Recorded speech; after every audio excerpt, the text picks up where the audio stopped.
And there's pan-India outrage over the long rope given to Lingayat Seer, Shivamurthy Muruga by the state government. It's over 145 hours since the FIR was registered, but such is the clout of the accused Seer that he is not even questioned once. On the other hand, small fish are being interrogated by the cops. From Chitradurga to Mysuru, protest over the state inaction has intensified, and protesters have now even geared out the district collector's office in Chitradurga.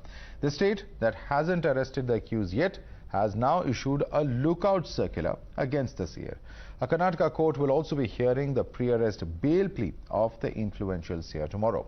Meanwhile, all students have been shifted to a government hostel, and the Seer is conducting his regular business in the Muruga Mutt, untouched by the state administration and enjoying VVIP visits from netas as well. Lawyers have filed a petition seeking immediate intervention from the Karnataka High Court. The petitioners have sought a court-monitored probe in the case, alleging that the investigation is not carried out on an unbiased and free manner. But did the cops do their due diligence in the case? Apart from the glaring lapses, the basics weren't even followed. For example, the Madhya Pradesh High Court guidelines for police officials dealing with sexual assault case states that investigating officer must ensure that at no point the child victim should come in contact with the accused. But the victims were taken to the mud for spot inspection when the accused was present in the same building. It also states that investigation of the cases must be probed on a priority basis. But in this case, the Seer has not been summoned even once by the cops. The cops have interrogated the warden of the mutt, but are still in two minds whether to question the Lingayat Seer or not. Listen in to the Chitradurga top cop. ಪ್ರಕರಣಕ್ಕೆ ಸಂಬಂಧಪಟ್ಟಂತೆ ಎರಡನೇ ಆರೋಪಿಯಾಗಿರತಕ್ಕಂತ ರಶ್ಮಿ ಅವರನ್ನ ವಿಚಾರಣೆಗಾಗಿ ಕರೆಕೊಂಡು ಬಂದಿದ್ದೀವಿ.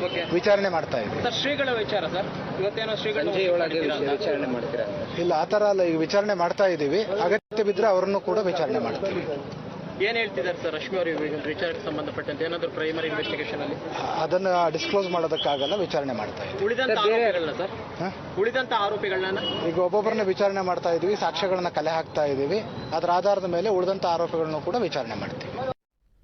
And G.B. Patil, the only Lingayat community leader who has now been demanding strict action against the Seer, has spoken to Times Now.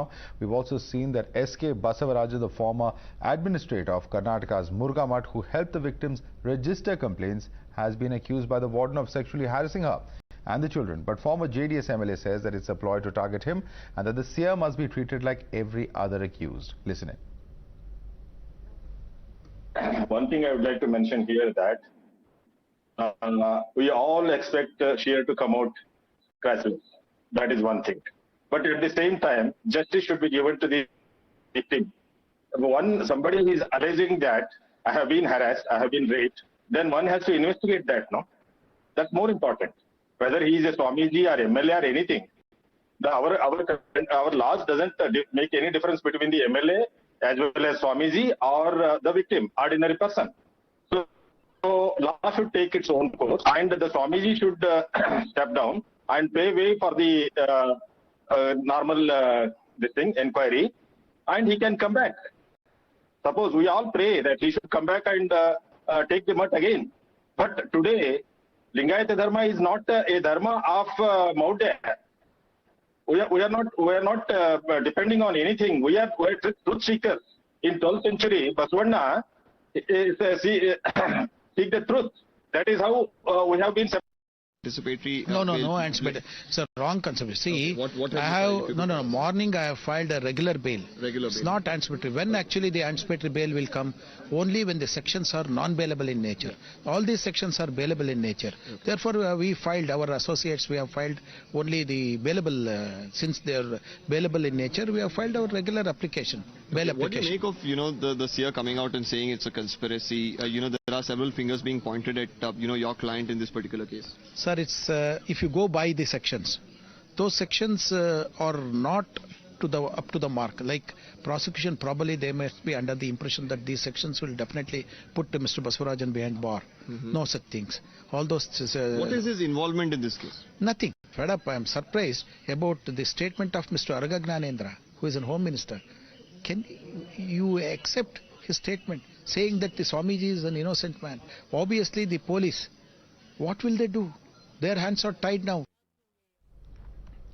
All right, let's take this across to our guests who are joining us. With us is Subhash Jha, who's a lawyer. Also with us is Gargi Nandi Roy, political analyst, and Tara Krishnaswamy, activist, is also joining us on the panel. Tara Krishnaswamy, I'm going to come to you first. In this particular case, 5 days since the case was first registered, not even once being called for interrogation. Today there's been token action taken amidst all the protests, all the cases being filed in different courts. There's been token action. The lookout circular has been issued for this very powerful seer. Do you think that's been enough in terms of action taken by the police? Absolutely not. It is really shocking what is going on. Everyone is innocent until proven guilty. That said, law must take its course and no one is above the law. And given that it's a POCSO case, it's nearly a week and neither has the accused been brought in for questioning, nor, has he been arrested. With the POCSO, it being a POCSO case, he should have been arrested, which he is not. And what is even more stunning is that the ex-chief minister of Karnataka, Mr. Yediyurappa, the sitting home minister, all of them make statements specifically saying he is innocent or that, he cannot have been guilty. And, these are just, and then we come out and say, why won't women come and complain on time when something happens? What is the message that you're sending not only, to these girls who have come out and spoken against a great, very powerful entity and an individual, and at the same time to all the women who are watching this as to, this imbalance of power and, when you come out and talk about the trauma that you go through, police doesn't even take action. Absolutely. I mean, the message is that forget whether he is innocent or guilty, he should be treated as innocent until proven guilty. That's a different matter. But the point is that when an issue happens and you complain, if police won't even take action, if yes, and that's actually the question. And that's actually the question. Incidentally, Tara Krishnaswamy, when it comes to POCSO, the reason that it is such a stringent law, because it talks about child abuse and sexual abuse of children, that actually the burden of proof lies on the accused. Section 29 of the Act specifically mentions that. And let me bring in Subhash Jha. Subhash Jha, this is a government at the central level. When the Act was amended in 2019, it was done with a reason. Not just life sentence, it was brought up to death sentence in the case of aggravated sexual penetrative assault. And the reason is this, that there should be zero tolerance for anybody who is, accused of actually sexually abusing children. Instead, you have such a long rope being given. Just look at this here, addressing his supporters. The fact that he was present inside the same premises when the spot survey was done, when the victims were brought there. He's a powerful individual whom politicians regularly quote. Is that why the police are dragging their feet in this case? No. Please try to understand. There seems to be a checkered history behind this case. Now, the seer appears to have been a childhood friend of S.K. Basavarajan. S.K. Basavarajan then fell apart from him, and then he fought election, he became MLA. Then in the next election, he lost the election. And there appears to be court litigation or litigation between them for quite some time. It appears that there is another case registered against this MLA, in which just now his lawyer came and he said that he has been charged with bailable offences. Please try to understand, the mutt is situated within the jurisdiction of Chitradurga police station, whereas the FIR has been lodged at Nazarabad police station, which is quite different and distinct. I'm conscious of the fact that there is something called section 156, subsection 2 of CRPC. And yes, so it shouldn't matter. Why should that even matter if the offence is registered in another police station? There is a provision for zero FIR in rape cases also, sir. What are you saying? Just 1 second. Merely because the first information report is registered, maybe under POCSO. Not that, is it not a case that half a dozen or more than that, half a dozen high courts of our country have expressed their concern of gross misuse and abuse of POCSO provisions? Is it not a fake? And there are many of them are reported judgments.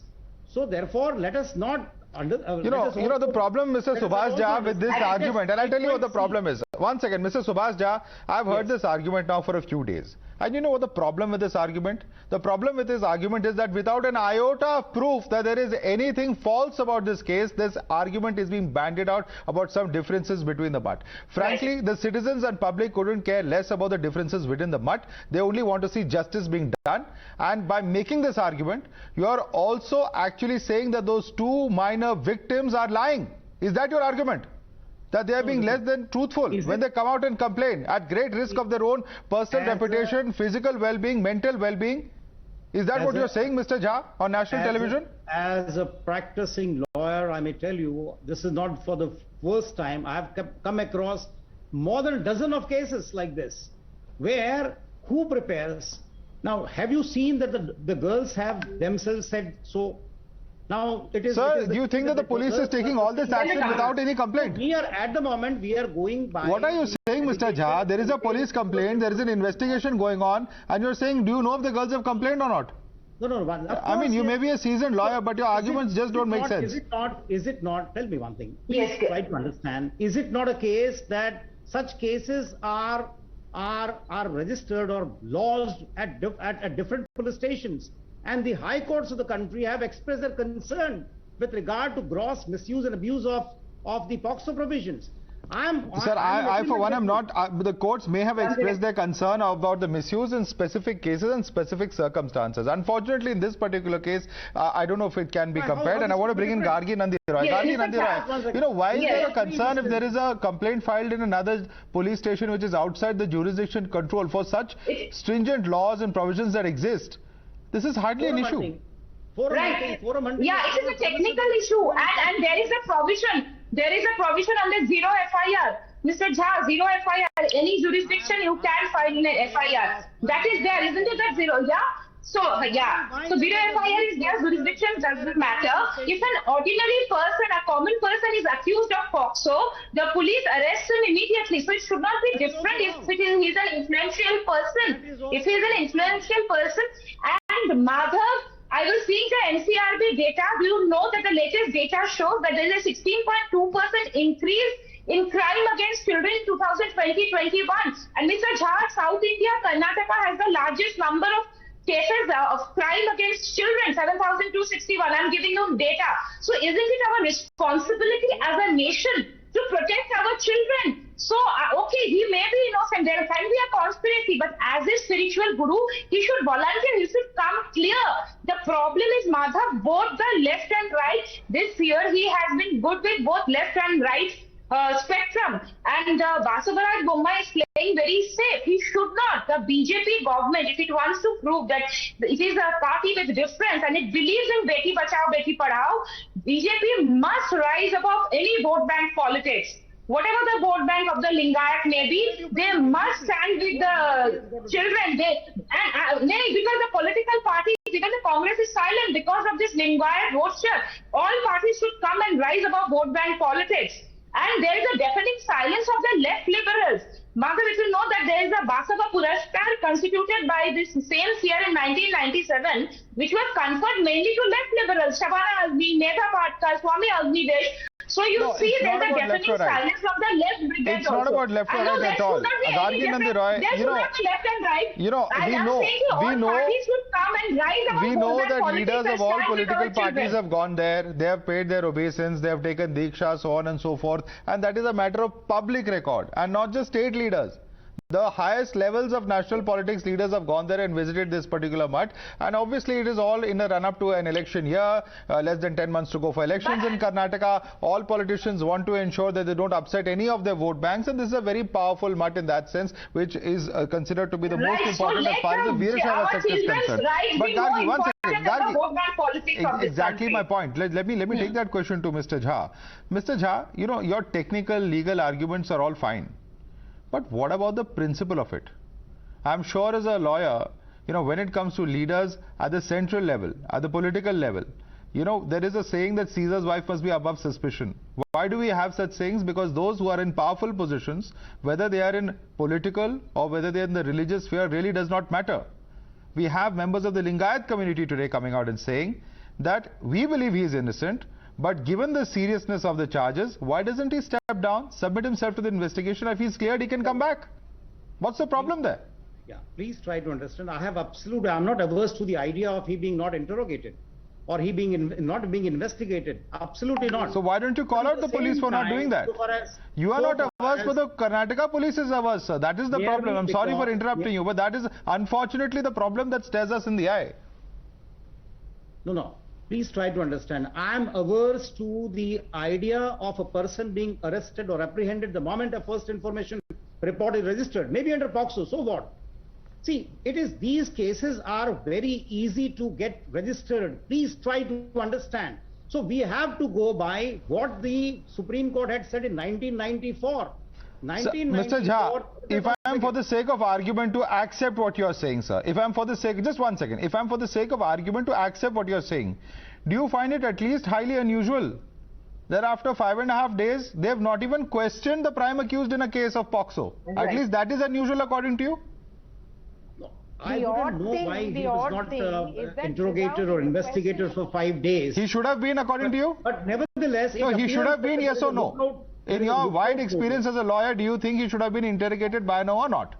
No, I wouldn't be able to comment on that, but nevertheless... There you go. The fact that a lookout notice has been... Sir, a few minutes ago you said you have no problem with him being interrogated. Now you say you don't know if it is usual or not. Tara Krishnaswamy, this is the problem. You know, because what is seen commonly in the law for common citizens does not seem to apply in the case of this very powerful seer. Yeah, stunning thing is he keeps arguing that, you know, POCSO or no POCSO, Supreme Court 1994 and all of that stuff without once interrogating the accused. How do you even know if it is false or true, which you haven't even spoken to the accused once? It's stunning that he would say this at all. And he would automatically cast suspicion on the complainants as opposed to the accused. And why do you even need a lookout notice if you had arrested him or questioned him in the first place? If you had followed due process of the law, if you had arrested him as per the POCSO guidelines and questioned him, where is the need for a lookout notice?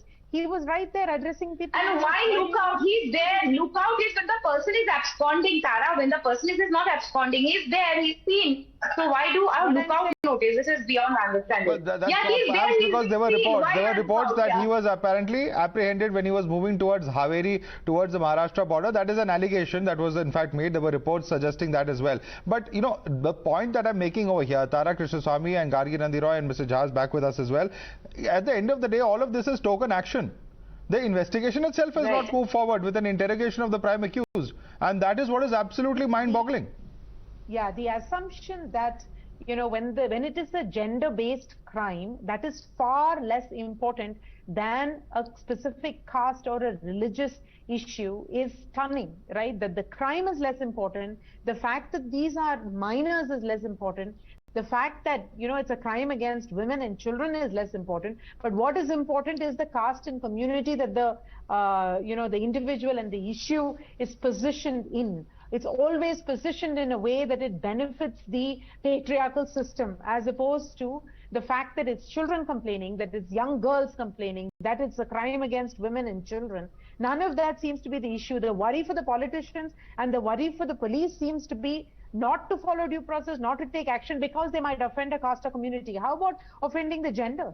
I don't understand why that's not important at all to do the right thing by women. Why is it that it is only important to shield men of particular castes and communities? Why is it always positioned within that system as opposed to being positioned as a crime against gender? We have 50% of the population. The politicians don't seem to be worried about our vote at all.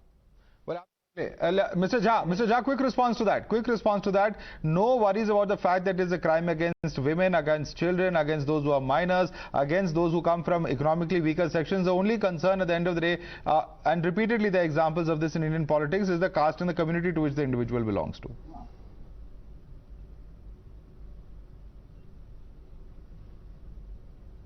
If you could just unmute yourself, please. I think your device is on mute. I'm sorry. Now, I live in the same society in which the other panelists live. If the society gets polluted, so also I would be compelled to live in the same society. The real offences or the genuine offences as against women and children are the most heinous offences, no doubt about it.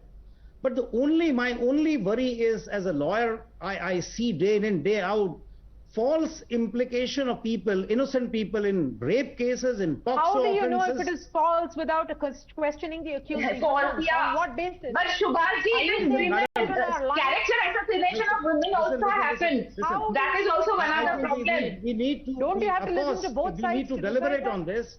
Yeah, if women lodges a complaint, then also character assassination happens in this society. That is also wrong. So let's accept the complaint. Two minor girls, why did they lie? Why did two minor girls lie? If a lawyer Half a dozen. Please try to children understand are how lying minors. without even speaking to the accused. Try to understand. Half a dozen high courts in the country have expressed their concern. All of them are About wrong. what? About a case that don't even speak to the accused when the law enforces that? About gross misuse and abuse of the POCSO provisions. So what is the solution, Subhash Jha? Madras High Court has done. So Subhash Jha, but they haven't thrown out the law, no? They've not said the law is bad. Have they said that we should not have such a law? It is ultimately There is a lawyer for advocating the that we don't follow lawmakers the law. This is the coming law. from All lawyer right. I'm sure this is a very heated debate, and this is going to continue until the state government takes adequate action in this particular case. This debate is going to continue, ladies and gentlemen. Gargi Nandi Roy, Tara Krishnaswamy, Subhash Jha, I'd like to thank all of you for coming in and sharing with us your perspectives. For the moment, all eyes are on the Karnataka police, the Chitradurga police to be more specific, and what action they are taking. If they continue this inaction, then certainly for the Karnataka government, there's going to be a lot that they will have to answer for in coming days. Slipping into a quick break now.